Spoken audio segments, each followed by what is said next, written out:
The story of foreign trade is a story that is most important to the vital problems of nationalism and internationalism.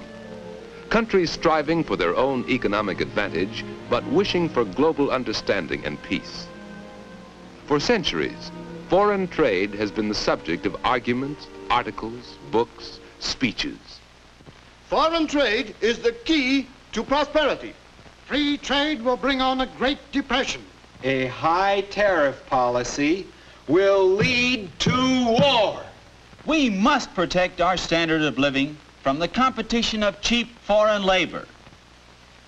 Sometimes in this great, rich country of ours, it must seem we can build anything, that we can grow anything, that we have everything. We feel powerful, prosperous. We feel we can trade with the whole world or not, as we wish.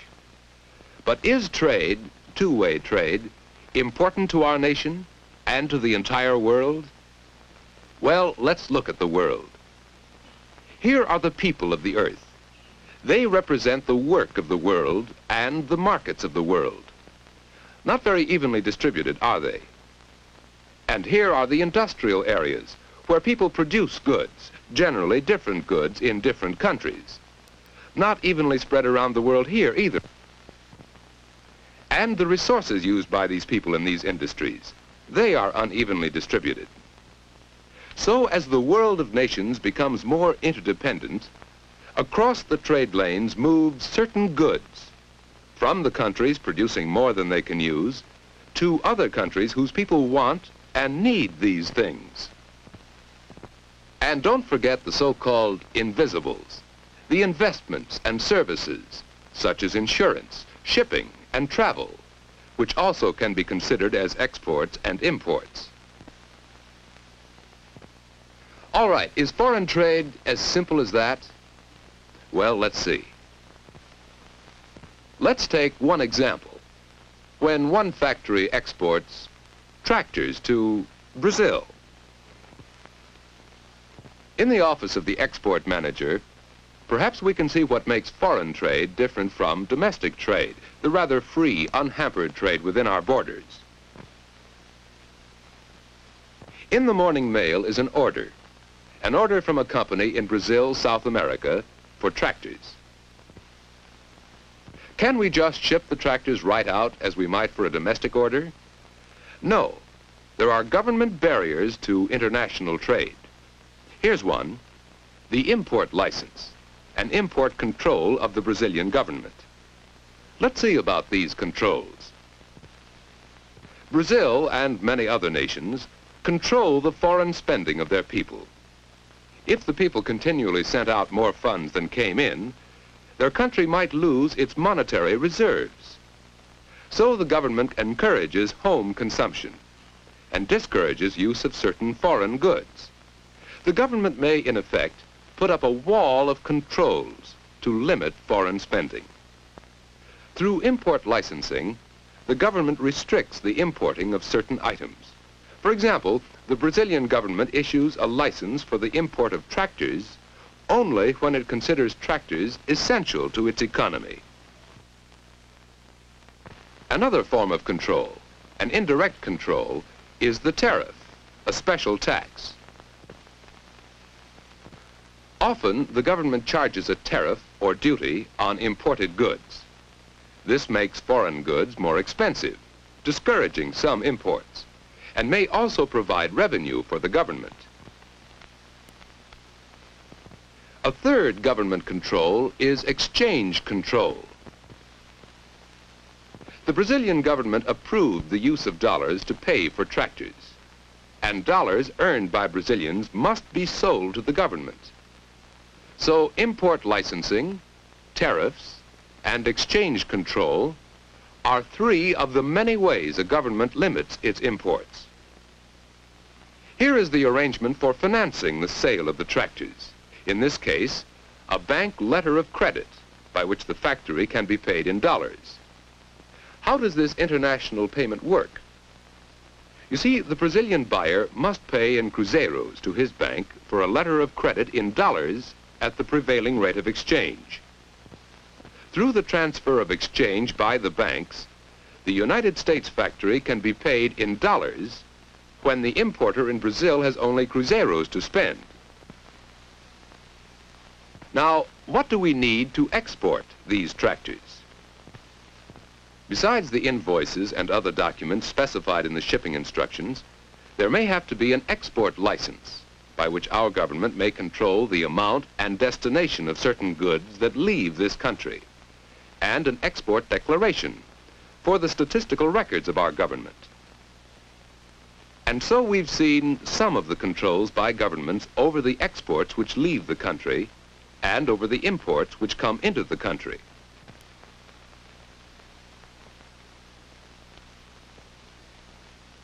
After the transportation, financing, and documents are coordinated, the tractors move onto a train for the first stage of their journey to the buyer in Brazil.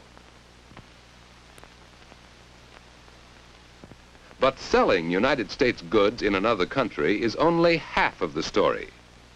In general, the rest of the world can buy from us only to the extent that we buy something from them, from all of them put together.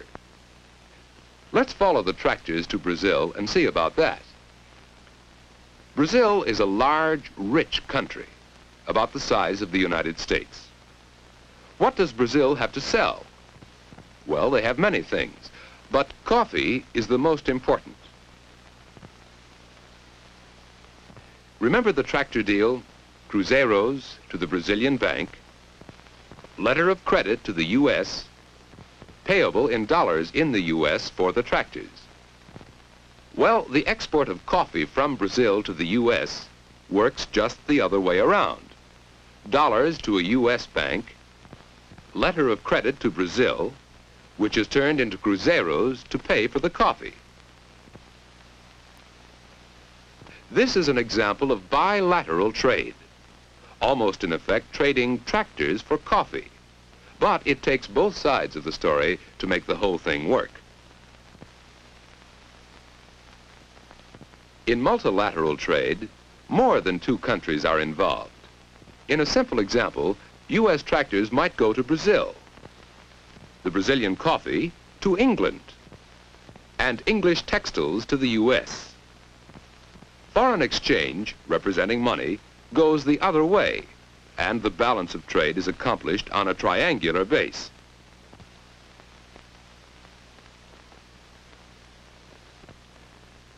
Sometimes the balance is disrupted when governments impose trade restrictions, as when certain industries request protection, perhaps by a tariff wall, protection from foreign competition.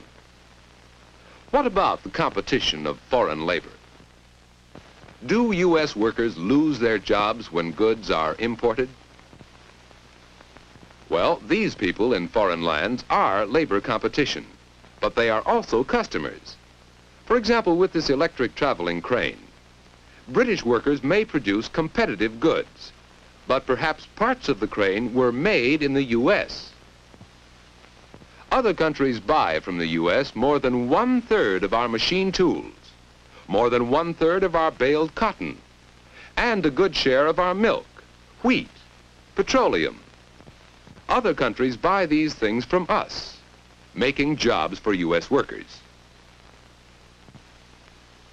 In today's world, there are many restrictions on foreign trade and many reasons for them. But the unequal distribution of people, industry, and resources tends to make world trade necessary.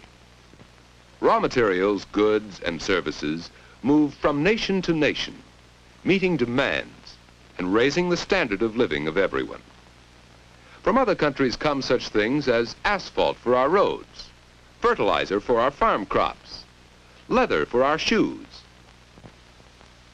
We may regard this tractor as a product of the United States, but parts of it came from at least half a dozen other countries. Investigate for yourself and see what you can find. What would the tractor be without foreign trade? Without tin, rubber, manganese?